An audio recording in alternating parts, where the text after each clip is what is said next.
Hello दोस्तों, कैसे हो आप सभी। आई होप सभी बढ़िया होंगे। एंड इस क्लास में हम कवर करने वाले हैं हमारा यूनिट कॉस्टिंग या कॉस्ट शीट, जो कि एग्ज़ाम के पॉइंट ऑफ व्यू से काफ़ी इंपॉर्टेंट है। एग्ज़ाम में इसका क्वेश्चन आता है यूनिट कॉस्टिंग का।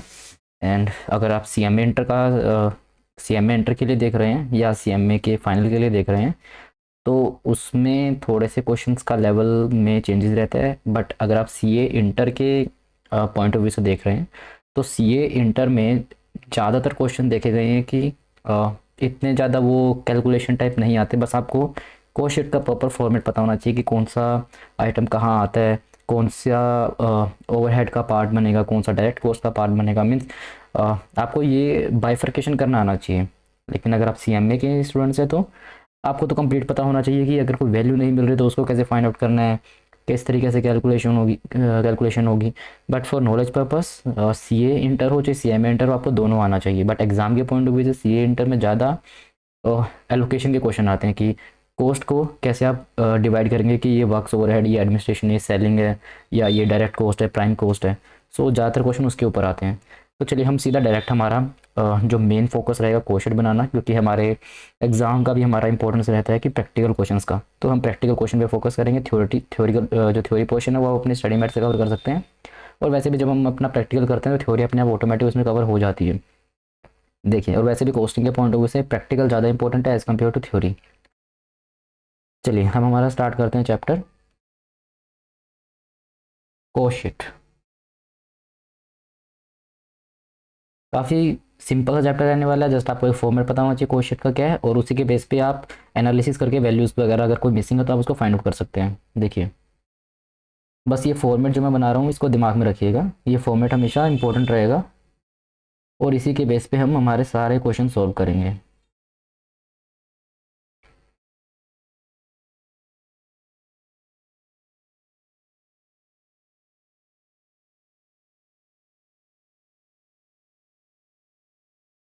मैं अब आपको कॉस्ट शीट का फॉर्मेट बताने वाला हूँ पहले। एंड मैं फटाफट बताऊंगा क्योंकि इतना कोई लंबा चौड़ा फॉर्मेट नहीं है। एंड जैसे हम प्रैक्टिकल स्टार्ट करेंगे आप इजीली समझ जाएंगे इसको। तो फर्स्ट ही डायरेक्ट मटेरियल,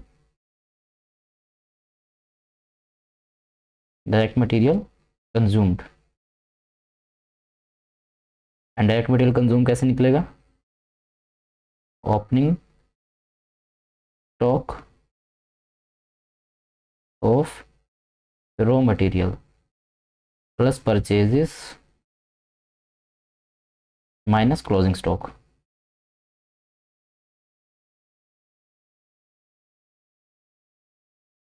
ठीक है, ये आपका डायरेक्ट मटेरियल ऐसे आएगा। उसके बाद आपका डायरेक्ट वेजेस। डायरेक्ट मटेरियल और डायरेक्ट वेजेस हमारे वो खर्चे होते हैं जो कि हम जो हमारा फिनिश प्रोडक्ट है उस पर आइडेंटिफाई कर सकते हैं कि ये हमारा मटेरियल लगा हुआ है, इसको बनाने में प्योर वेजेस ये लगी हुई थी, मीन्स डायरेक्ट कॉस्ट। और जितना भी हमारा ओवरहेड का पोर्शन होता है वो होता है हमारा इनडायरेक्ट कॉस्ट। इनडायरेक्ट कॉस्ट मतलब इन्हीं मेन प्रोडक्ट्स को, इस मटेरियल को कन्वर्ट करने के लिए, इस लेबर को सपोर्ट करने के लिए जो अदर खर्चे लगते हैं, जैसे कि ऑफिस में स्टाफ को सैलरी देना, जो प्रिंटिंग स्टेशनरी का खर्चा है, वो सब आपका ओवरहेड्स में जाता है, वो इनडायरेक्ट हो जाता है। फिलहाल आप एक बार इसको फॉर्मेट को देखेंगे, उसके बाद हम क्वेश्चंस को सॉल्व करेंगे तो समझ में आएगा। Direct wages, then direct expenses, and इस चीज़ को हम नाम दे देते हैं हमारा प्राइम कॉस्ट।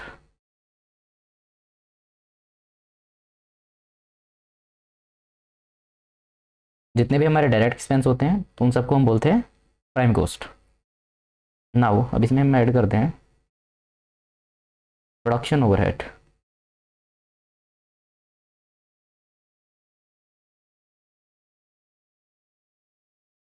प्रोडक्शन ओवरहेड या फिर हम इसको बोल देते हैं फैक्ट्री ओवरहेड्स।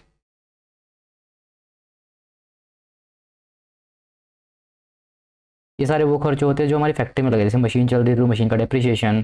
ठीक है, उसके बाद हमारा जो वहाँ पे मशीन को जो क्लीन कर रहा है, जो स्वीपर वगैरह की जो सैलरी दे रहे हैं, वो हमारे उनका खर्चा। ठीक है, जो भी हमारा मतलब इसको डायरेक्ट मटेरियल को कन्वर्ट करने में, फिनिश प्रोडक्ट में कन्वर्ट करने के लिए जो फैक्ट्री में खर्चा हो रहा है, वो सारा हमारा ओवरहेड में जाएगा। और क्वेश्चन हमें क्लियरली बताता है कि ये ओवरहेड है या फिर ये हमारा डायरेक्ट कॉस्ट है। ठीक है, और अगर क्वेश्चन नहीं बताएगा तो एटलीस्ट मिनिमम आपको ये तो बताएगा कि ये डायरेक्ट खर्चा है, उसके बाद जो बचेगा वो सब ओवरहेड में आएगा। तो मैं इसको ऐड करने के बाद इसको नाम दूंगा ग्रोस वर्क्स कॉस्ट।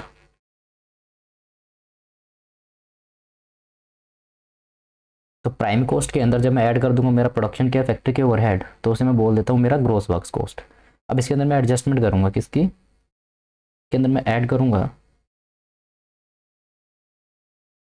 इसमें जो आपका फॉर्मेट है, इसमें स्टॉक की एडजस्टमेंट बहुत इंपॉर्टेंट रहने वाली है। तीन तरीके के स्टॉक है, raw material, WIP and finish goods. तीनों स्टॉक की हमें एडजस्टमेंट करना आना चाहिए इस फॉर्मेट में। रॉ मटेरियल की जो एडजस्टमेंट है वो मैंने ऊपर कर दी है डायरेक्ट मटेरियल के साथ, तो इसका मतलब यहाँ पे बीच में क्या आना चाहिए फैक्ट्री के साथ, डब्ल्यूआईपी की, opening stock of WIP, and then इसमें से मैं डिडक्ट कर दूंगा closing stock of WIP.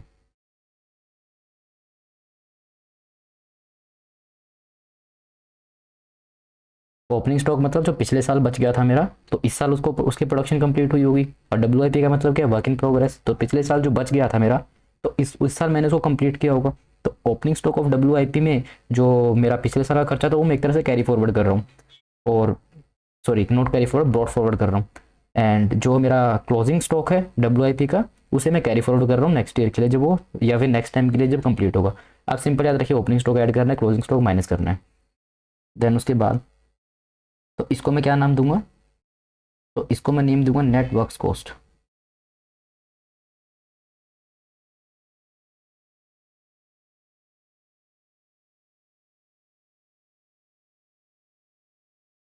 Now इसके अंदर मैं क्या एडजस्ट करूंगा, अब मैं इसके अंदर ऐड करूंगा एडमिनिस्ट्रेशन ओवरहेड।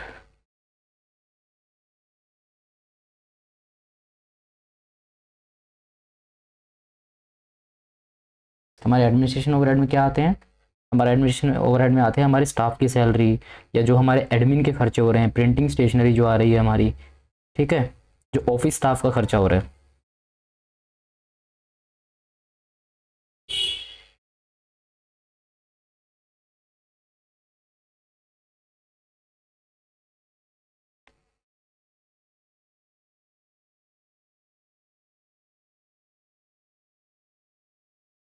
नाउ जैसे मैं एडमिन ओवरहेड ऐड करूंगा इसके अंदर, तो ये मेरा आ जाएगा मेरे पास cost of production.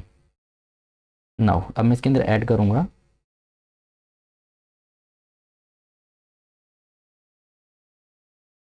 Opening stock of finish goods. ये दिखने में फॉर्मेट बहुत बड़ा लग रहा होगा, लेकिन एक्चुअल में जब आप इसको क्वेश्चन को सोल्व करेंगे, जैसे ये फॉर्मेट आपके माइंड में आ जाएगा, उसके बाद आप कोई भी क्वेश्चन बना पाएंगे यूनिट कॉस्टिंग का, तो उसमें आपको कोई भी प्रॉब्लम नहीं होगी, चाहे कितना से कितना टेक्निकल क्वेश्चन आ जाए। और हम कुछ टेक्निकल क्वेश्चन कवर करेंगे इस वीडियो में, जो कि पास्ट ईयर एग्जाम में आ चुके हैं, और बहुत ज़्यादा चांसेस रहते हैं इनके एग्जाम में दोबारा आने के, स्पेशली सीएमए के एग्जाम में। देखिए, देन इसमें से मैं डिडक्ट करूँगा मेरा closing stock of finish goods. तो अभी तक हमने जो स्टॉक की एडजस्टमेंट की है, वो हमारे पास 3 एडजस्टमेंट्स है स्टॉक की। फिनिश गुड्स का यहाँ हो गया, फिनिश गुड्स की एडजस्टमेंट मैंने यहाँ कर दी, डब्ल्यूआईपी की एडजस्टमेंट मैंने यहाँ कर दी, एंड रॉ मटेरियल की एडजस्टमेंट मैंने मटेरियल के साथ कर दी ऊपर। नाउ अब मैं इसको क्या बोलूँगा स्टॉक इसकी एडजस्टमेंट करने के बाद, तो मैं बोलूँगा कॉस्ट ऑफ गुड्स सोल्ड।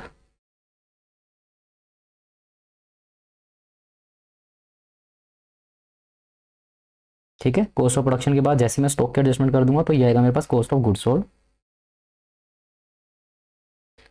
उसके बाद एक्चुअली मैं इसको लेक्चर में कवर करना चाह रहा हूँ प्रैक्टिकल पोर्शन ज़्यादा, तो इस वजह से मैं सिर्फ इसको थोड़ा सा फॉर्मेट को थोड़ा सा मैं फास्ट वे में लेके चल रहा हूँ, क्योंकि जैसे आप प्रैक्टिकल पे जाएंगे तो वो समझ में आ जाएगा इजली, तो उसमें इतना ज़्यादा टाइम नहीं लगेगा। देखिए, मैं चाहता हूँ कि मेरा जो टाइम लगे वो प्रैक्टिकल पे ज़्यादा लगे, क्योंकि थ्योरेटिकल मैं मान के चलता हूँ कि हाँ आप या तो स्टडी मैट से कवर कर लेंगे, या फिर आपके पास थ्योरी पोर्शन कवर करने के लिए बाद में टाइम रहता है, बट प्रैक्टिकल के लिए नहीं रहता, तो प्रैक्टिकल पे ज़्यादा फोकस रहना चाहिए। देखिए, ना कॉस्ट ऑफ गुड्स सोल्ड के बाद जब मैं इसमें ऐड करूँगा मेरा selling and distribution overheads,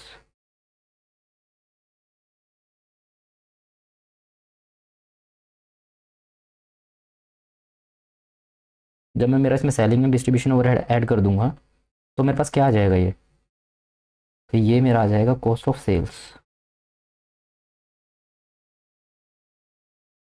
now अब कॉस्ट ऑफ सेल्स आ गया तो बस अब simply profit and sales. Profit आपका आ जाएगा बैलेंसिंग फिगर। अगर क्वेश्चन में सेल्स की डिटेल दी हुई है तो ये अगर मुझे सेल्स की डिटेल दी हुई है और सेल्स में से अगर मैं कॉस्ट ऑफ सेल माइनस कर दूँ तो प्रॉफिट आ जाएगा बैलेंसिंग फिगर। और या फिर क्वेश्चन में अगर प्रॉफिट की डिटेल दी है तो मैं cost of sale plus profit करूँ तो मैं सेल्स पे पहुंच जाऊंगा। ये हम सब अब देखेंगे प्रैक्टिकल के थ्रू, तो इसको सभी नोट कर लेंगे, ये इंपॉर्टेंट है।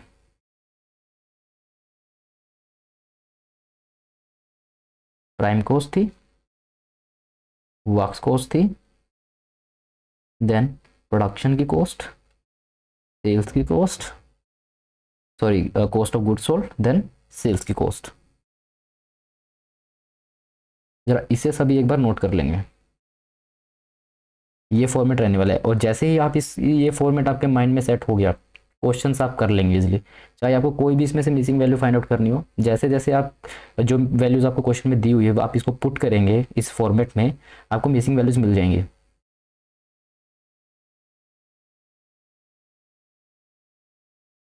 ये फॉर्मेट माइंड में होना जरूरी है। पहले कोई भी आपको कोस्ट शीट का क्वेश्चन स्टार्ट करने से पहले ये फॉर्मेट आपके माइंड में होना जरूरी है। नाउ अब मैं इलस्ट्रेशन से स्टार्ट करता हूँ पहले। तो मैं सीए के स्टडी मटेरियल से इलस्ट्रेशन उठा रहा हूँ। जस्ट मैं इसका फर्स्ट इलस्ट्रेशन उठाऊंगा, उसके बाद हम हमारे जो पास्ट ईयर एग्जाम में जो इलस्ट्रेशन आ चुके हैं या जिस तरह के क्वेश्चन आ चुके हैं हम वो कवर करेंगे। ये सिर्फ आपको बेसिक बताने के लिए मैं इलस्ट्रेशन नंबर 1 करवा रहा हूँ आपको। देखिए, the following data relate to manufacture of standard product during the month of April. अप्रैल में हम कोई प्रोडक्ट बना रहे हैं तो उसका मुझे कोई डिटेल दी हुई है। क्वेश्चन ने दिया कि मेरा रॉ मटेरियल लगा इतना, मेरा डायरेक्ट वेज इतना लगा। देखिए हमेशा क्वेश्चन आपको बताएगा कि डायरेक्ट है, डायरेक्ट के केस में 90% आपको बताएगा, और नहीं बताएगा तो मटेरियल वेज, मटेरियल हमेशा डायरेक्ट ही होता है। 90% केस में मटेरियल डायरेक्ट होगा, और अगर वो इनडायरेक्ट हुआ तो क्वेश्चन क्लियरली बोलेगा कि वो इनडायरेक्ट है। और क्वेश्चन अगर कुछ नहीं बोल रहा तो वो रॉ मटेरियल डायरेक्ट होगा। देखिए अब क्वेश्चन बोलते हैं मशीन आर्स वर्कड, ओके। उसके बाद क्वेश्चन ने एक मशीन आर का रेट भी दिया हुआ है, मतलब मशीन आर के बारे में कुछ ना कुछ बताया, मशीन्स के बारे में बताया, देखेंगे क्या करना है। उसके बाद एडमिनिस्ट्रेशन ओवरहेड दिया हुआ है, ठीक है। सेलिंग ओवरहेड दिया हुआ है, ठीक है। लेकिन डिस्ट्रीब्यूशन ओवरहेड नहीं दिया तो हम इसको इग्नोर मार देंगे। जो हमें डाटा दिया हुआ है हम सिर्फ उसी को कंसिडर करेंगे। यूनिट हमने प्रोड्यूस की है 4000 यूनिट्स की, लेकिन हमने सेल की है 3600, तो इसका मतलब यहाँ पे 400 यूनिट्स का क्या बचा होगा, closing stock. Selling price per unit दिया मुझे 125। आपको क्या प्रिपेयर करना है, कॉस्ट शीट प्रिपेयर करनी है जिसमें आपको मेंशन करना है एक तो कॉस्ट पर यूनिट पता चले जिससे, और एक आपको प्रॉफिट फाइंड आउट करना है। देखिए तो ये हमारा है illustration number 1, ICAI study material. देखिए नाउ पहले हम हमारा फॉर्मेट बनाएंगे पार्टिकुलर्स। सिंस हमें क्वेश्चन में कॉस्ट पर यूनिट भी निकालनी है तो मैं एक कॉलम बना लेता हूँ कॉस्ट पर यूनिट का।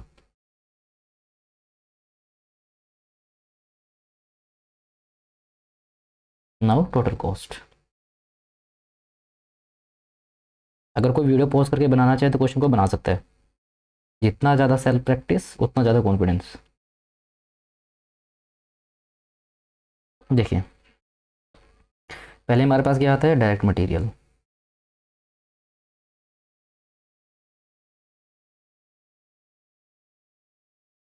क्वेश्चन हमें बोला कि हमारा जो डायरेक्ट मटेरियल है वो लगा है 1,80,000 का, तो 1,80,000, और हमारे पास यूनिट्स कितनी थी,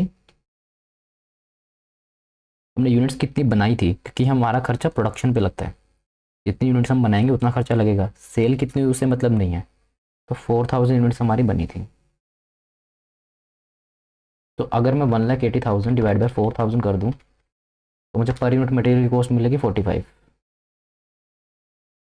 देन उसके बाद डायरेक्ट वेजेस। मेरा जो मेन फोकस रहने वाला है वो अपकमिंग इलस्ट्रेशंस पे रहने वाला है, ये सिर्फ बेसिक बताने के लिए है, तो इसलिए थोड़ा सा फास्ट चलेंगे। 90,000, और इतना भी फास्ट नहीं है कि समझना मतलब समझने में दिक्कत हो, हम नॉर्मल ही स्पीड पे चल रहे हैं। 90,000 डिवाइड बाई 4,000 दैट इज़ 22.5। क्या हमें क्वेश्चन में डायरेक्ट एक्सपेंस दिया हुआ है कहीं? नहीं, क्वेश्चन में कहीं भी डायरेक्ट एक्सपेंस नहीं दिया हुआ।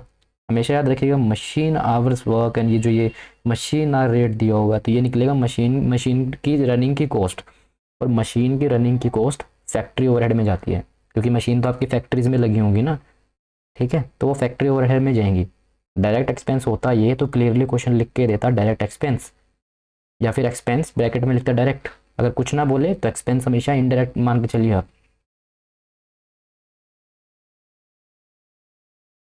Direct expense. और कई बार ऐसी सिचुएशंस भी होती हैं जिनमें हमें खर्चा दे दिया होता है लेकिन हमें खुद से जज करना पड़ता है ये डायरेक्ट है या इनडायरेक्ट है। जैसे कि मान के चलिए कि अ, जो आप मान लें मटेरियल खरीद के लेके आते हैं उसके ऊपर जो आप कैरेज इनवर्ड पे करते हैं या उसके ऊपर इंश्योरेंस पे करते हैं तो वो आपका डायरेक्ट एक्सपेंस है, क्योंकि उस मटेरियल को लेके आने के लिए ही आपको वो खर्चा करना पड़ा। अगर आप वो खर्चा नहीं करेंगे तो रॉ मटेरियल आप लेके नहीं आ पाएंगे। तो अगर क्वेश्चन में दिया हुआ कैरेज इनवर्ड या फिर इंश्योरेंस मटेरियल का, वो भी सिर्फ वो भी डायरेक्ट मटेरियल का, तो फिर वो आपका डायरेक्ट एक्सपेंस में जाएगा। इस क्वेश्चन ने कुछ नहीं बोला डायरेक्ट एक्सपेंस के बारे में तो वो नील हो जाएगा। एंड ये इससे हमारी क्या आएगी,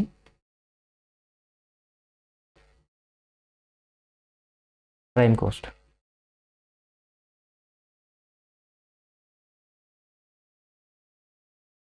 तो 180 plus 90 which is 270, 270 divide by अगर मैं करूँ 4,000 यूनिट्स तो 67.5 पर यूनिट कॉस्ट। नाउ अब मैं इसके अंदर अगर ऐड कर दूँ फैक्ट्री ओवरहेड्स,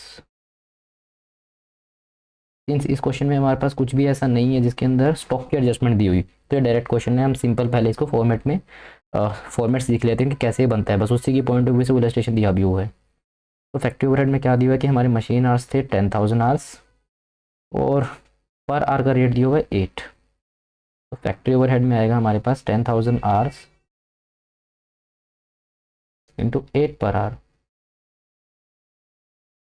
तो ये हमारा हो जाएगा 80,000। ये हमारा हो जाएगा आपका 80,000 का cost.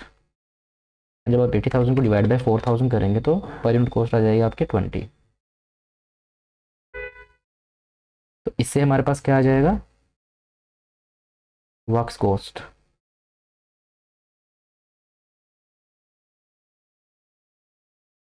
Two 270 plus 80 that is 350। तो 350 डिवाइड बाई 4,000 यूनिट्स हमने बनाई थी तो पर यूनिट बना 87.5। नाउ अब इसके अंदर क्या ऐड करेंगे हम, फैक्ट्री ओवरहेड के बाद क्या ऐड करेंगे इसके अंदर, एडमिनिस्ट्रेशन ओवरहेड।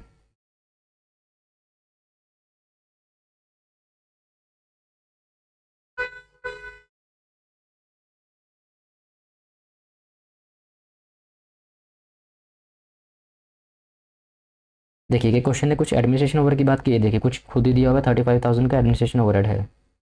35,000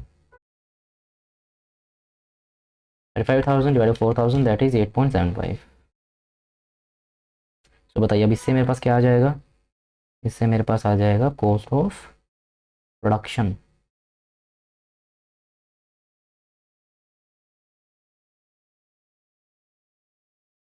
ठीक है, डायरेक्ट कॉस्ट का टोटल होता है प्राइम कॉस्ट, उसके अंदर फैक्ट्री ओवरहेड जोड़ देता हूँ तो वो बनता है मेरा वर्क्स कॉस्ट, या फिर इसको आप बोल सकते हैं फैक्ट्री कॉस्ट, प्रोडक्शन कॉस्ट। अब इसके दो तीन नाम हैं, तो ज़्यादातर पर जो फेमस है वो वर्क्स कॉस्ट के नाम से जाना जाता है ये। उसके बाद उसके अंदर जब हम एडमिनिस्ट्रेशन ओवरहेड जोड़ देंगे तो मेरा आ जाएगा कॉस्ट ऑफ प्रोडक्शन, कि मेरा इतना खर्चा लगा है बनाने में। एडमिनिस्ट्रेशन ओवरहेड तक है मेरा बनाने में खर्चा, उसके बाद जो लगता है वो लगता है बेचने में खर्चा, वो सेलिंग ओवरहेड में जाता है। तो देखिए अब 3,50,000 प्लस 35,000 3,85,000, तो 3,85,000 डिवाइड बाई 4,000 यूनिट्स 96.25। नौ इसके बाद क्या हमें कोई सेलिंग का ओवरहेड दिया हुआ है, एट सेलिंग ओवरहेड्स देखिए क्या सेलिंग ओवरहेड दिया हुआ है हमें, हाँ सेलिंग ओवरहेड पर यूनिट दिया हुआ है।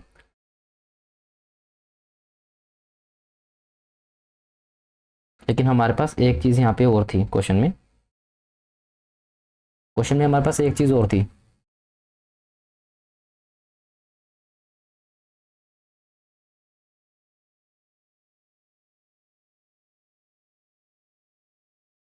देखिए क्वेश्चन में हमें बोला था कि मैं हमने बनाई जो है वो 4000 यूनिट बनाई है, लेकिन 3600 यूनिट ही सेल की हैं।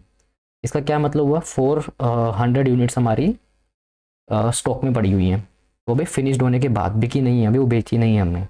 तो मुझे इसमें से उसकी कॉस्ट माइनस करनी पड़ेगी। टोटल कॉस्ट जो निकाल रहा हूँ, जितनी मैंने बनाई ठीक है उतने के लिए निकाल रहा हूँ, लेकिन मैंने सेल 3600 की है। तो 3600 यूनिट की तो मैं कॉस्ट लूँगा प्रॉफिट निकालने के लिए। 4000 यूनिट्स की थोड़ी कॉस्ट मैं 3600 यूनिट्स के लिए कंपेयर कर दूंगा। देखिए यहाँ से मैं लेस करूँगा closing stock of finish goods. ये closing stock of finish goods कैसे निकलेगा, 4000 यूनिट्स मैंने बनाई, 3600 मैंने सेल की। देखिए टोटल 4000 यूनिट्स मैंने बनाई, 3600 मैंने सेल की, या फिर मैं इसको पेन चेंज करके लिखता हूँ ताकि ये हाईलाइट मेरे, क्योंकि इंपॉर्टेंट है। 4000 यूनिट्स मैंने बनाई, 3600 मैंने सेल की। इसका मतलब मेरे 400 यूनिट मेरे क्लोजिंग स्टॉक में रही। और एक यूनिट को बनाने में मेरा कितना खर्चा लगा, एक यूनिट को बनाने में मेरा 96.25 कॉस्ट ऑफ प्रोडक्शन दिया हुआ है कि एक यूनिट को बनाने में मैंने 96.25 लिया। तो 96.25, इससे क्या होगा कि जो 400 यूनिट मैंने बेची ही नहीं, उसकी कॉस्ट मैं टोटल कॉस्ट में से माइनस कर दूंगा, क्योंकि मैंने जब 3600 यूनिट सेल की है तो मैं 3600 यूनिट की तो कॉस्ट लूँगा, पूरी 4000 की कॉस्ट थोड़ी लूँगा मैं। देखिए तो 400 इंटू 96.25 विच इज़ 38,500, ये मेरी कॉस्ट जो है माइनस हो जाएगी टोटल कॉस्ट में से। तो अब ये मेरा क्या बनेगा, cost of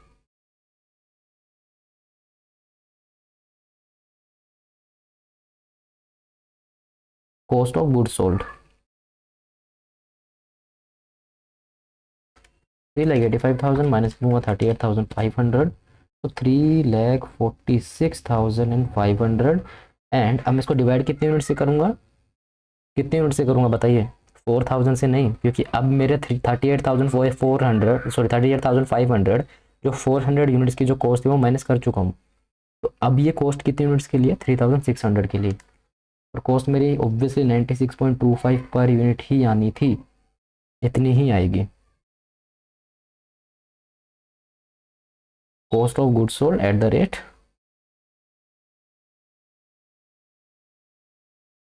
3600 units.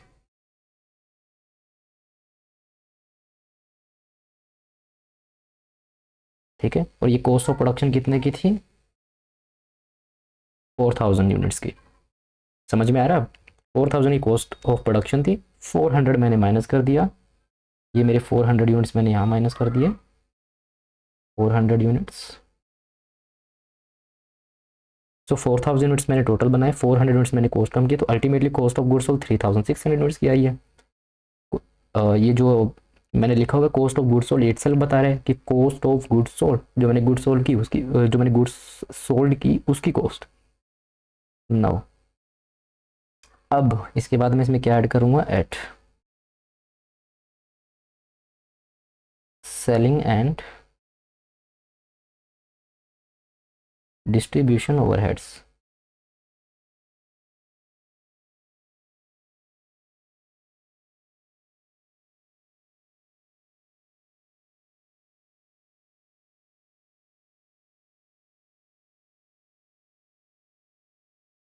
So question बोल रहा है सेलिंग ओवरहेड पर यूनिट जो है 5 रुपीज़ पर यूनिट है। देखिए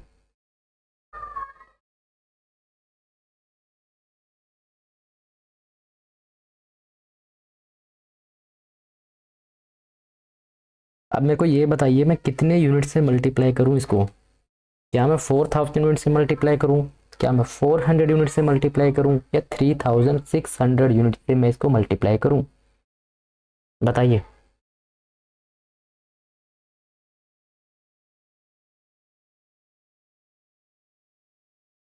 बताइए बताइए कितने यूनिट से मैं मल्टीप्लाई करूं?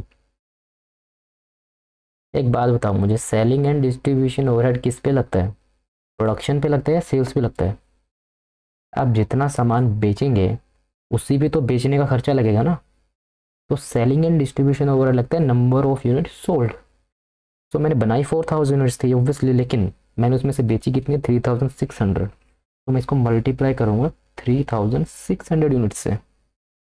तो 3600 इंटू 5, तो कॉस्ट कम्स टू 18000।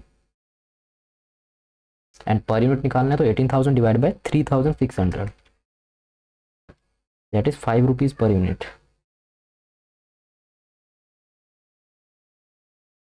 नाउ अब ये क्या आ जाएगा मेरा? कॉस्ट ऑफ सेल्स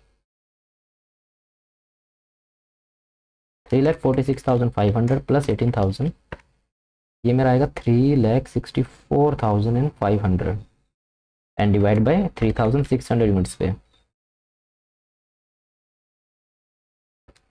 तो ये मेरी कॉस्ट आएगी 101.25। नाउ अब मेरे पास क्या आएगा कॉस्ट ऑफ सेल्स के बाद? Profit and sales. अब क्वेश्चन ने कुछ एक डिटेल दी होगी, या तो प्रॉफिट के बारे में बताया या सेल्स के बारे में। अगर प्रॉफिट के बारे में बताया तो मैं कॉस्ट में प्रॉफिट जोड़ दूँ तो सेल्स आ जाएगा, और अगर सेल्स के बारे में बताया तो सेल्स में से कॉस्ट माइनस कर दूँ तो प्रॉफिट आ जाएगा। दोनों तरफ से दोनों वैल्यू आ सकती है। देखते क्वेश्चन ने क्या बताया हुआ है। क्वेश्चन ने सेलिंग प्राइस पर यूनिट दे दिया है 125 का, तो 3600 यूनिट्स मैंने सेल की 125 रुपीज़ पर यूनिट के प्राइस पे। 3600 इंटू 125 विच इज सेल्स थी मेरी 4,50,000। ये थी मेरी 125 पर यूनिट। ना क्या आप प्रॉफिट निकाल सकते हैं? अब सिंपल, अगर 4,50,000 की मेरी सेल्स थी और 3,64,500 मेरा कॉस्ट था, तो प्रॉफिट कितना बना? 85,500 विच इज बैलेंसिंग फिगर। और अगर पर यूनिट निकालना है तो 85,500 डिवाइड बाय 3,600 विच इज 23.75। तो ये हमारा क्वेश्चन था।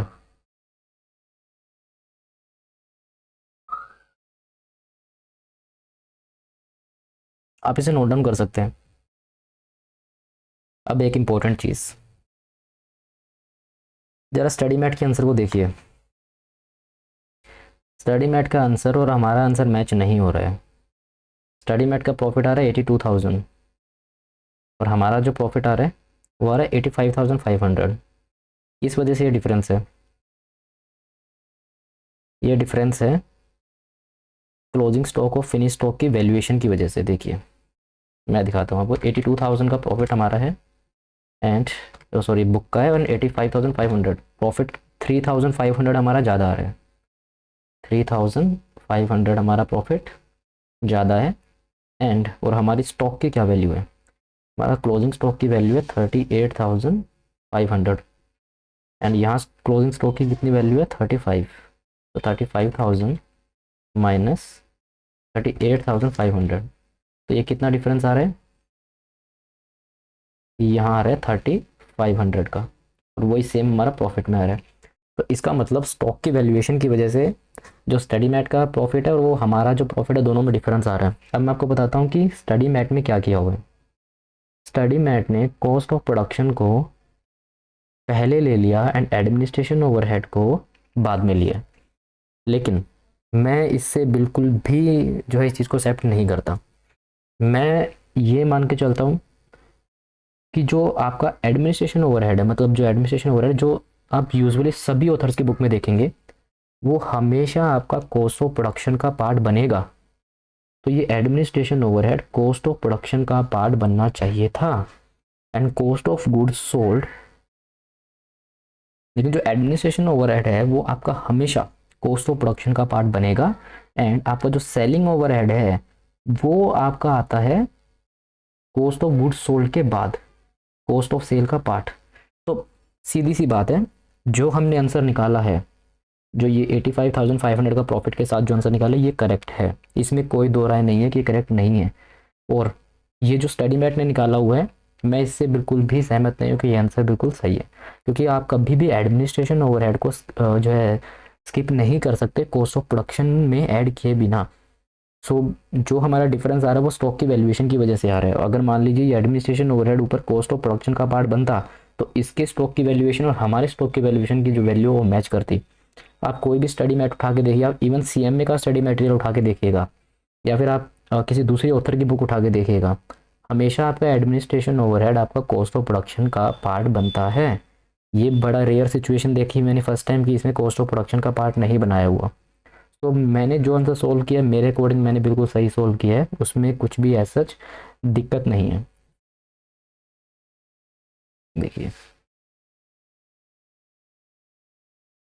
और अगर आप कॉस्ट अकाउंटिंग स्टैंडर्ड्स को भी देखेंगे, अगर आप सीएमए फाइनल के स्टूडेंट हैं, कॉस्ट अकाउंटिंग स्टैंडर्ड्स देखेंगे तो उसमें एडमिनिस्ट्रेशन ओवरहेड भी आपका कॉस्ट ऑफ प्रोडक्शन का पार्ट बताया गया है।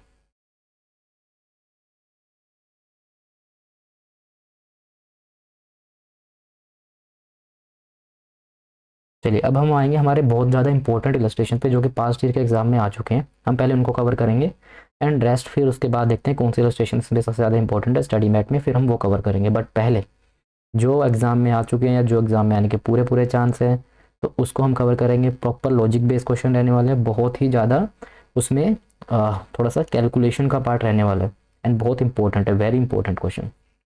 एंड इस चैप्टर से क्वेश्चन आता ही आता है, तो इस चैप्टर को स्किप करने का बिल्कुल मत सोचिए। इस चैप्टर को स्टैंडर्ड कॉस्टिंग और मार्जिनल कॉस्टिंग, ये तीन चैप्टर तो सबसे ज़्यादा इंपॉर्टेंट है, इनको तो आपको करना ही करना है।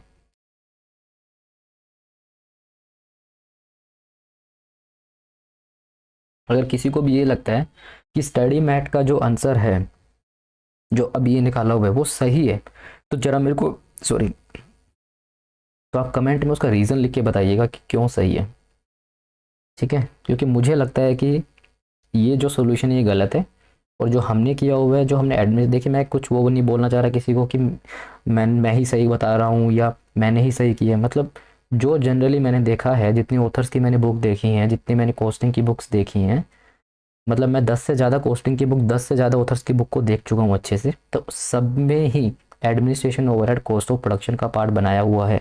ये मैंने फर्स्ट टाइम देखा है कि ऐसा कि कॉस्ट ऑफ प्रोडक्शन का पार्ट एडमिनिस्ट्रेशन ओवरहेड नहीं बनाया हुआ। लेकिन आप एग्ज़ाम में जो मैंने तरीका बताया वैसे करिएगा।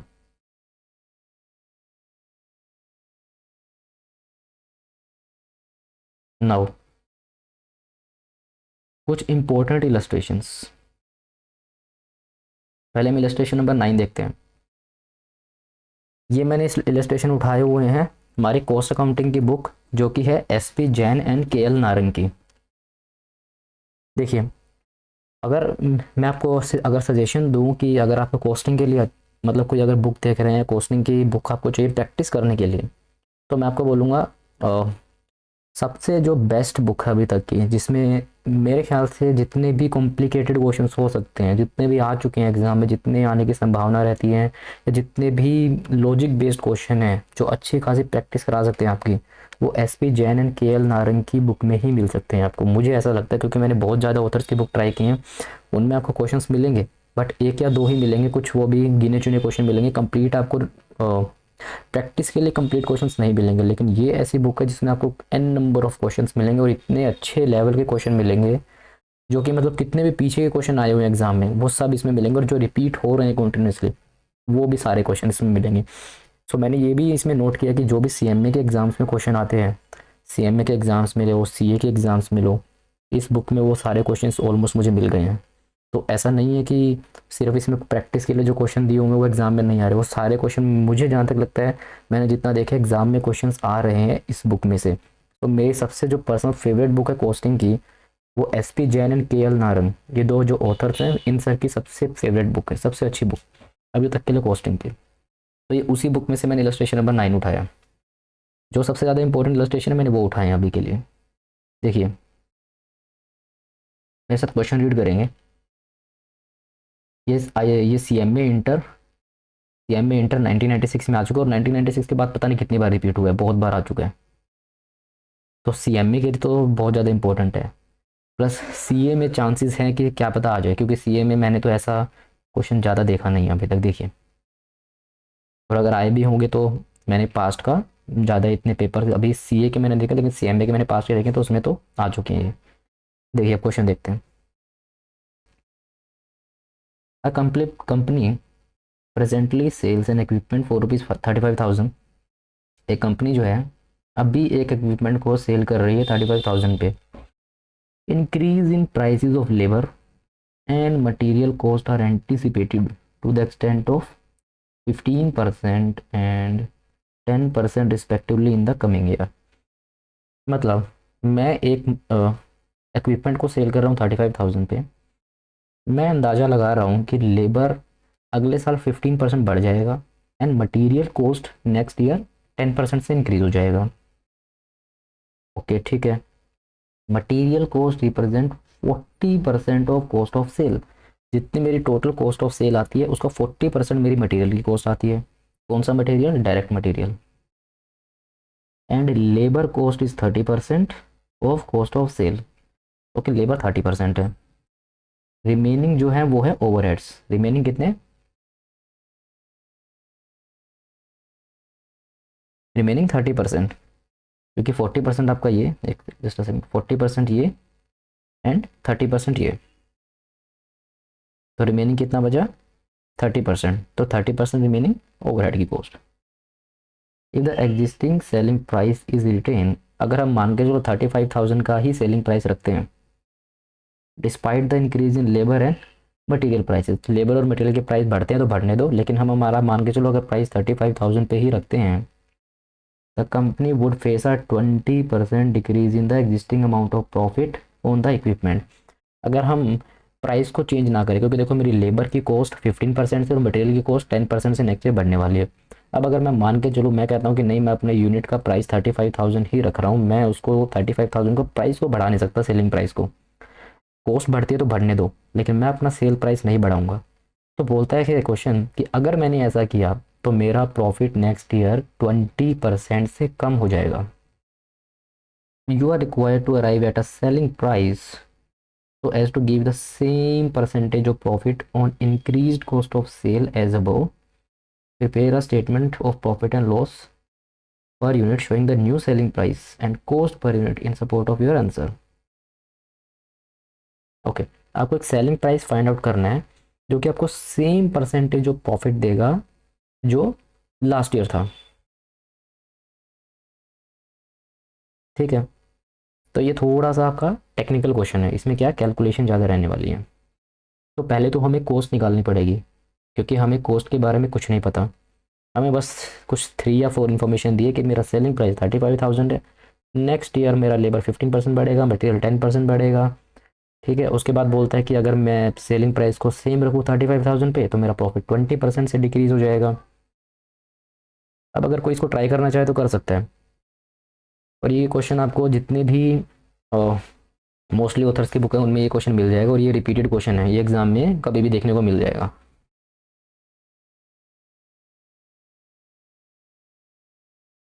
तो सोच के देखिए हम इसको स्टार्ट कैसे कर सकते हैं, इसका कोई स्टार्टिंग पॉइंट तो हमें ढूंढना होगा।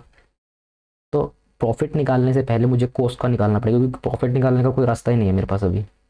तो मुझे इसका पहले कॉस्ट निकालना पड़ेगा कि कॉस्ट कितना था। देखिए तो this is illustration number 9 from book SP Jain and KL Narang. Now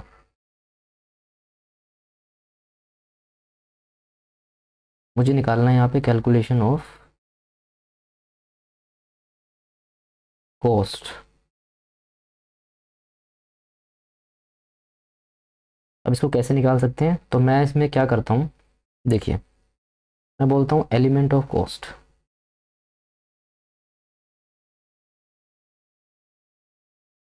element of cost क्या है मेरा, एंड प्रेजेंट क्या सिचुएशन है,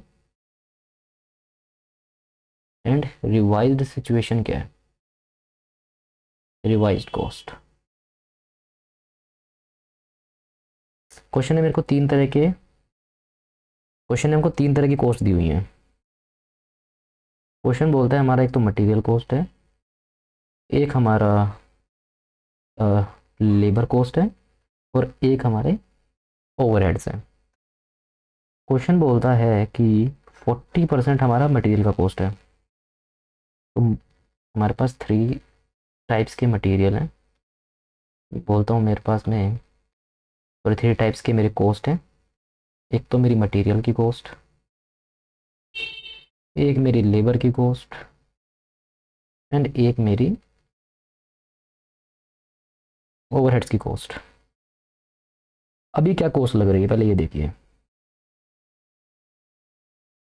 क्वेश्चन बोल रहा है कि मटेरियल जो है वो 40% है, लेबर 30% एंड रेस्ट ओवरहेड।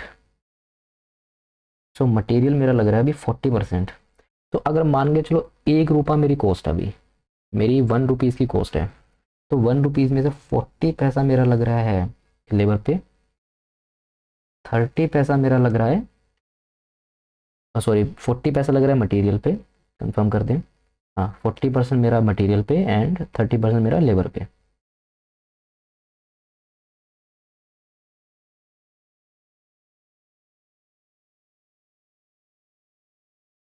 तो मेरा बैलेंस बचा ओवरहेड पे 0.30। तो ये मेरी अभी के लिए मान के चलो टोटल कॉस्ट है।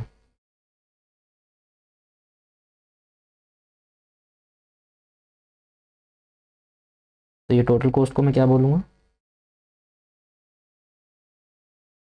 Cost of sales. ठीक है, इसमें तो किसी को कोई इशू नहीं होना चाहिए कि मेरी कॉस्ट ऑफ सेल अगर 1 है तो 40% उसका मटेरियल, 30% लेबर और 30% ओवरहेड। क्वेश्चन ने खुद बोला था कि कॉस्ट ऑफ सेल्स का है, 40% जो कॉस्ट ऑफ सेल्स का है।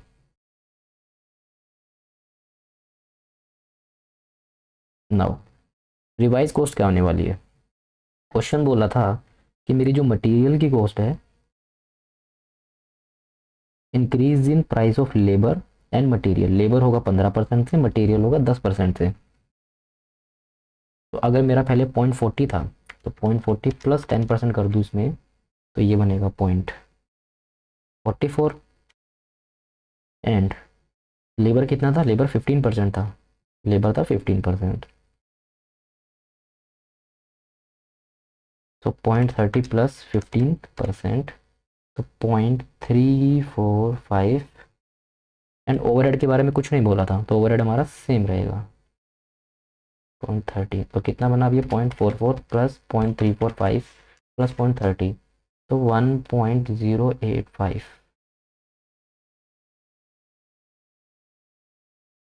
ये मेरा बना टोटल रिवाइज कॉस्ट जो नेक्स्ट ईयर होने वाली है।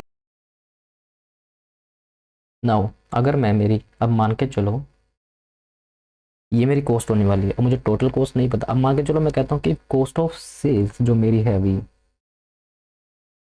मैं ऊपर लिखता हूँ कि मैं लेट करता हूँ कॉस्ट ऑफ सेल्स एक्स थी मेरी। तो अगर मेरा टोटल ये है तो मैं इसका क्या बोलता हूँ, मेरी कॉस्ट क्या है 1x, 1 into cost of sale, and ये कितना हो जाएगा 1.085x। क्योंकि मेरी कॉस्ट ऑफ सेल में मान के चल रहा हूँ एक्स, मुझे नहीं पता कॉस्ट ऑफ सेल क्या है, बट कॉस्ट ऑफ सेल का तो टोटल बाइफर्केशन तो ये दिया हुआ है ना। या फिर आप इसको ऐसे भी ले लो, कोई दिक्कत नहीं है, 0.40x है, 0.30x है। ठीक है, टोटल कॉस्ट का 0.40, 0.30, 0.30। तो यहाँ भी आप चाहो तो एक्स ऐड कर सकते हो इसके साथ, ये ऐसे। बस कंसेप्ट समझ में आना चाहिए आपको। ये टोटल एक्स का 0.44 मटेरियल का कॉस्ट, टोटल एक्स का 0.345 लेबर एंड 0.30 टोटल कॉस्ट का, मतलब total X cost of sale का ओवरहेड था। अब देखिए कैसे इसको सोल्व करेंगे। अगर आप सोच के देखिए, अब अगर ये आपकी कॉस्ट ऑफ सेल है तो आपका प्रॉफिट कैसे निकलेगा। क्योंकि आपको प्रॉफिट के देखो, कॉस्ट ऑफ सेल का आपका पता चल गया बाइफर्केशन क्या है। अब दूसरा हिंट जो क्वेश्चन में दिया हुआ वो प्रॉफिट के बारे में दिया हुआ है। कैसे देखिए, क्वेश्चन बोलता है कि अगर हम हमारा प्राइस सेम रखें, सेलिंग प्राइस सेम रखें, तो इसका मतलब मुझे सेलिंग प्राइस तो पता है, मेरा प्रॉफिट 20% से कम हो जाएगा। सेकंड हिंट दिया हुआ है कि आप प्रॉफिट को यूज़ करो। ऊपर कॉस्ट ऑफ सेल्स की पूरी डिटेल दी थी मैंने, कॉस्ट ऑफ सेल्स की पूरी, उसको डिवाइड कर दिया, मटेरियल कितना, लेबर कितना, ओवरहेड कितना है। अब क्वेश्चन में सेकंड बात बताई हुई है प्रॉफिट की, तो अब मुझे प्रॉफिट को यूज़ करना पड़ेगा, प्रॉफिट निकालना पड़ेगा। देखिए कैसे, तो प्रॉफिट कैसे आएगा, प्रॉफिट आता है आपका sales minus cost of sales. ये तो है सेल्स, सेल्स में से अगर मैं कॉस्ट माइनस कर दूँ तो मेरा प्रॉफिट आएगा।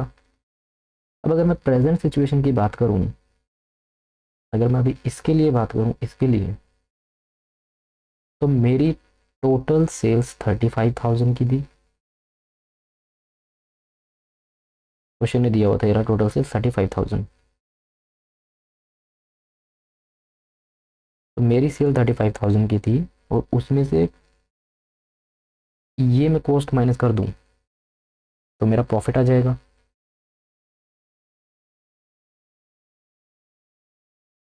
सिमिलरली इसके लिए भी मेरा सेलिंग प्राइस सेम था, क्वेश्चन ने बोला था मैं सेलिंग प्राइस मेरा सेम रखूंगा, चेंज नहीं करूंगा। इसमें से अगर 1.085x में माइनस कर दूं मेरी कॉस्ट, तो मेरा प्रॉफिट आ जाएगा।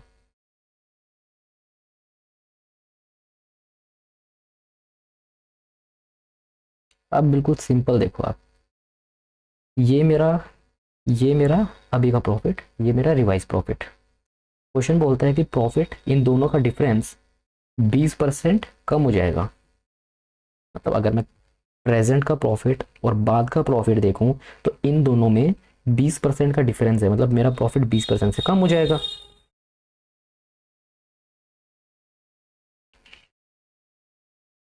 तो अब इसको कैसे कर सकता हूं मैं, अगर मैं 35,000 माइनस 1x मतलब x, अगर मैं इन दोनों का डिफरेंस लूँ, 35 minus X minus 35 minus 1.085x, अगर मैं इन दोनों का डिफरेंस लूँ, तो इन दोनों का डिफरेंस क्या होगा मेरा, देखो पहले जो प्रॉफिट था और अब जो प्रॉफिट है, इन दोनों का डिफरेंस लूँ तो मेरा प्रॉफिट कम आएगा।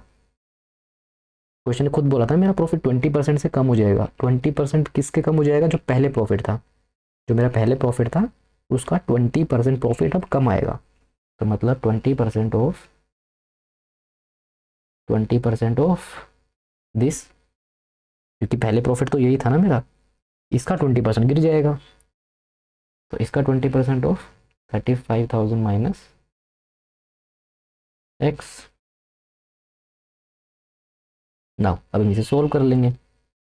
35,000 minus X minus 35,000 and minus minus multiply होगा अंदर, तो plus 1.085x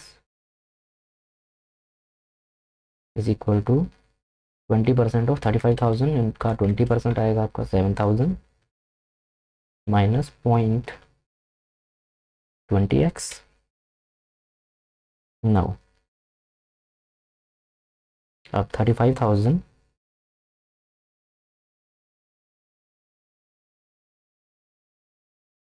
minus 35,000 is equal to 7,000,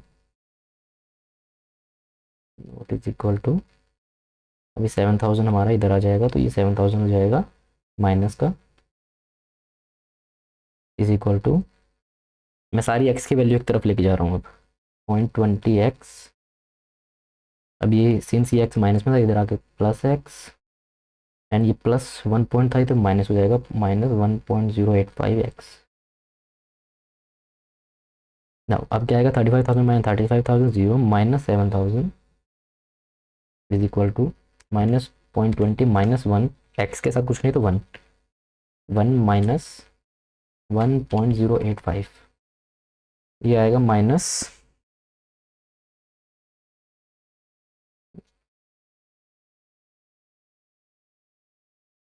ये आ जाएगा -20 प्लस 1 माइनस 1.085 माइनस 0.085। 285x, तो x कितना आ जाएगा 7000 डिवाइड बाई 0.285, 7000 डिवाइड बाई 0.285, तो वैल्यू आएगी 24,561।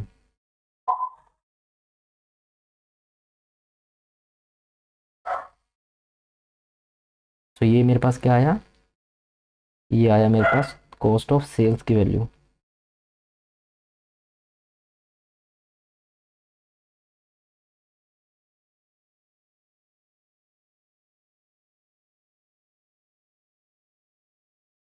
नाउ सेकंड, अब मुझे क्या कैलकुलेट करना है यहाँ से,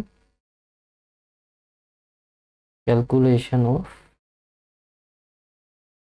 क्वेश्चन ने क्या बोला था मुझे, परसेंटेज प्रॉफिट ऑन कॉस्ट और cell decrease in existing also, you are required to arrive a selling price to give the same percentage of profit on cost of sale, same percentage of profit मुझे cost of sale, तो मैं calculation of present percentage of profit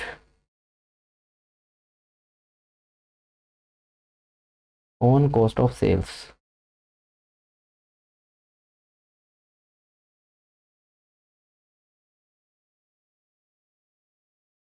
तो अगर मेरी total sale 35,000 की थी and इसमें से 24,561 मेरी कॉस्ट ऑफ सेल, तो ये मेरा आ जाएगा प्रॉफिट, और 35,000 सेल्स के, सॉरी कॉस्ट के ऊपर, कॉस्ट के ऊपर निकालना है ना मुझे, cost of sale sorry cost of sale के ऊपर मुझे प्रॉफिट निकालना है, सेल्स के ऊपर नहीं।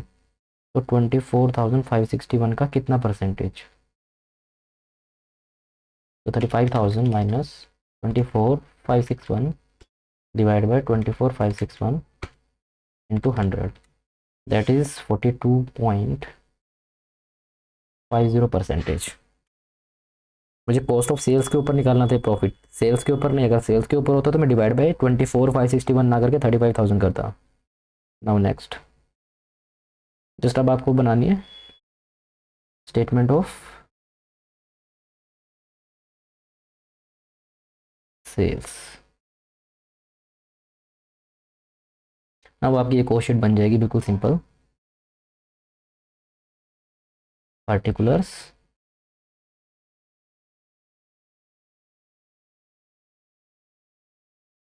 प्रेजेंट then revised,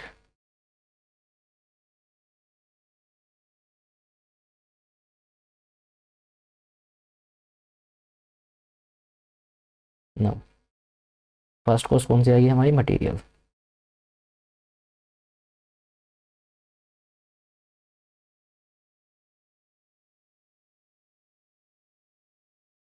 प्रेजेंट क्या है, जो मेरी टोटल कॉस्ट ऑफ सेल थी वो थी 24,561। क्वेश्चन ने बोला था कि जो प्रेजेंट है वो 40% ऑफ कॉस्ट ऑफ सेल, 40%, तो इसका 40%, 24,561 का 0.40%, दैट इज 9,824.40, एंड रिवाइज क्या था 24,561 का 0.44 मतलब 44%, 24,561 का 0.44, तो 10,806.84। नौ सेकंड कॉस्ट कौन सी थी हमारी, लेबर, लेबर में प्रेजेंट कितनी थी 24,561 का 30% एंड 0.345, तो ये यहाँ पे 30% एंड रिवाइज्ड कितनी थी 24,561 का 34.5%।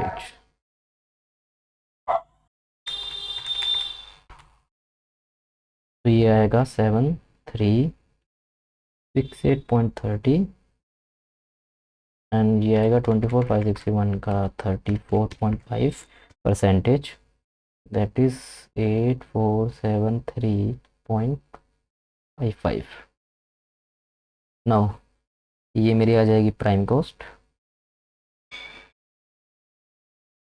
9824.40 plus 7368.30 that is 17,192.70 10,806.84 plus 8473.55 19,280.39. Now next,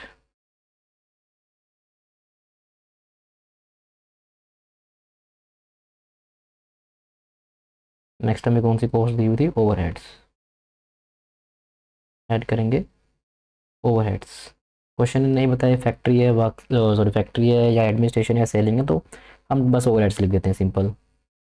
तो ओवरहेड जो प्रेजेंट थे और जो रिवाइज थे वो दोनों सेम ही हैं, तो इनको बाइफिकेट करने की रिक्वायरमेंट नहीं है, दोनों में 30% ही था।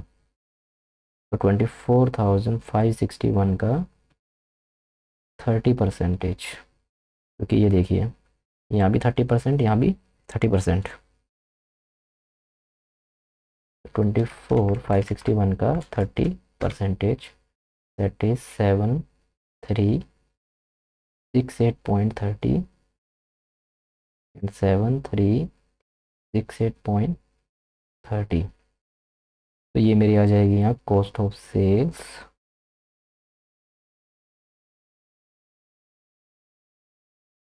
17,192.70 प्लस 7,368.30 दैट इज 24,561, जो कि मेरी एग्जिस्टिंग कॉस्ट यही वाली है ना, यही वाली है जो एग्जिस्टिंग कॉस्ट, यही आएगी यहाँ पे। नाउ 10,10,806.84 प्लस 8,473.55, तो ये था हमारे पास 19,280.39। ओके 19,280.39 प्लस इसमें ऐड करेंगे हम 7,368.30, तो 26,648.69। नाउ तो हमारा क्या आ जाएगा यहाँ पे, प्रॉफिट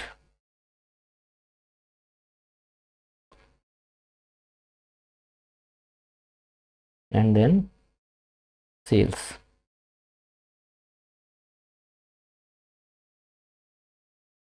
करंट प्रॉफिट कितना आएगा, 35,000 पे मैं सेल करता हूँ और 24,561 की मेरी कॉस्ट है। 35,000 minus 24,561 that is 10,439 and revised कितनी आ जाएगी। क्वेश्चन हमें क्या बोला था, क्वेश्चन ने बोला था same percentage of profit maintain करना है ऑन कॉस्ट जितना पीछे था 42.5% था, तो 26,648.69 का 42.5%, 26,648.69 का 42.5%, दैट इज 11,325.69, 325.69। तो टोटल मेरी आ जाएगी अब ये सेल्स वैल्यू 24,561 प्लस 10,439, तो टोटल सेल्स 35,000 जो प्रेजेंट है अभी, और रिवाइज कितनी हो जाएगी 26,648.69 प्लस 11,325.69 दैट इज 37,974.38।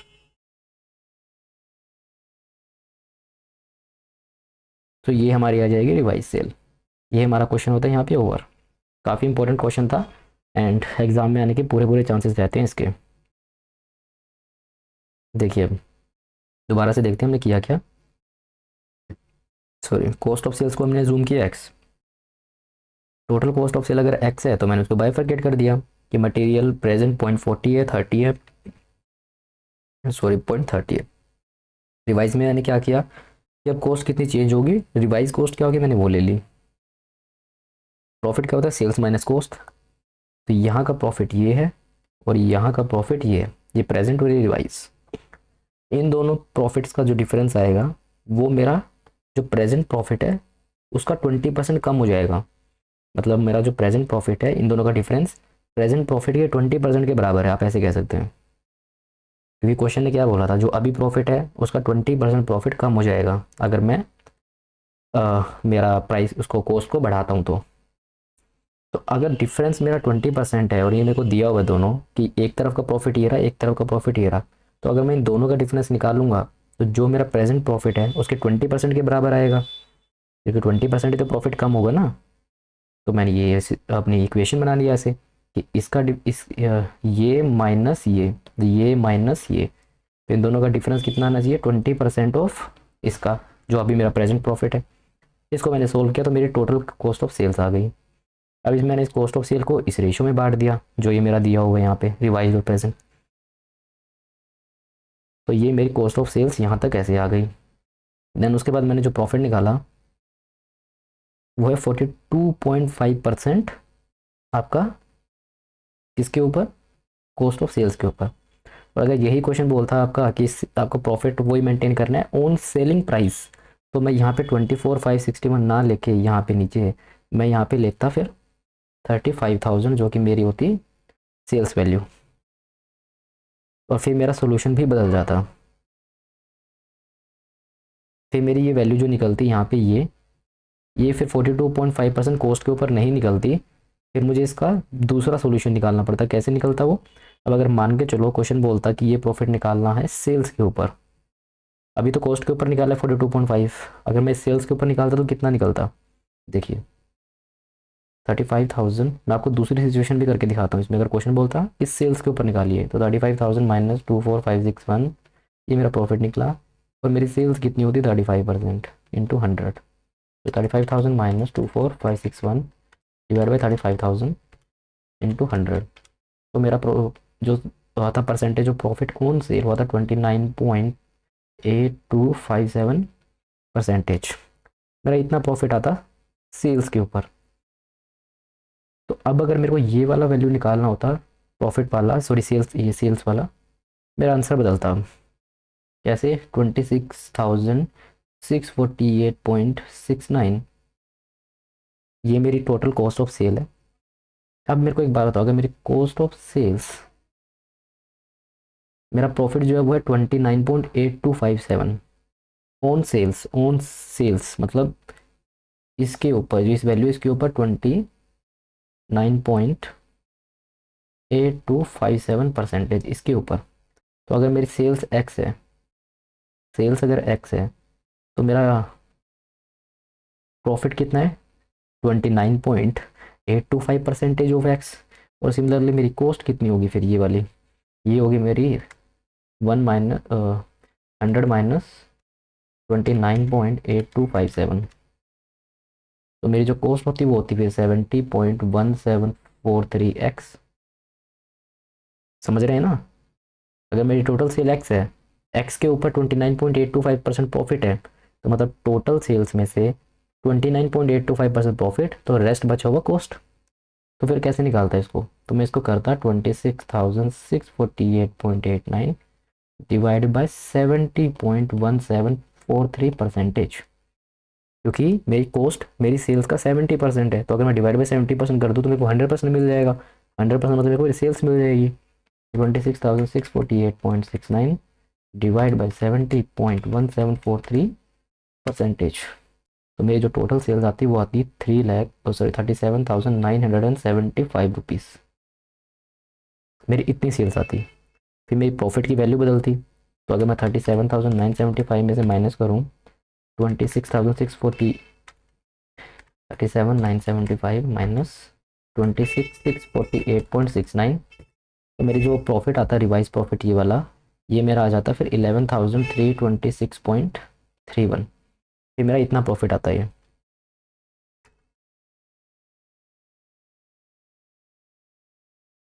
प्रॉफिट की वैल्यू सेम ही आएगी, क्योंकि जो ऊपर आपने कैलकुलेट किया है वो वैल्यू सारी सेम थी, जी आपने कॉस्ट के ऊपर परसेंटेज निकाला चाहे सेल्स के ऊपर निकाला, वो वैल्यू सेम थी, तो प्रॉफिट आपका ये सेम ही आना था। ये देखिए, चाहे आप percentage of profit on sale निकालो चाहे percentage of profit on cost निकालो, दोनों केस में प्रॉफिट जो है वो सेम आएगा, करने का तरीका बदल जाएगा बस। चलिए, जिसको अगर ये नोट डाउन करना है तो वो कर सकता है नोट डाउन। काफ़ी इंपॉर्टेंट क्वेश्चन था ये।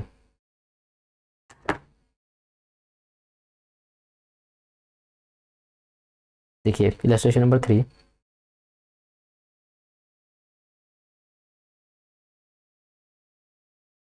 ये इलस्ट्रेशन हम नेक्स्ट वीडियो में कवर करेंगे, क्योंकि ऑलरेडी हमारी वीडियो 1 आवर्स को क्रॉस कर चुकी है। देखिए ये मेरे पास कुछ इलस्ट्रेशन है, अगर आप वीडियो पॉज करके इनको अगर सोल्व करना चाहें तो कर सकते हैं, काफ़ी इंपॉर्टेंट है। इलस्ट्रेशन 5, इलस्ट्रेशन नंबर 8, इलस्ट्रेशन 9 हम कर चुके हैं अभी, इलस्ट्रेशन नंबर 3। सो बाकी की इलस्ट्रेशन हम नेक्स्ट वीडियो में करेंगे।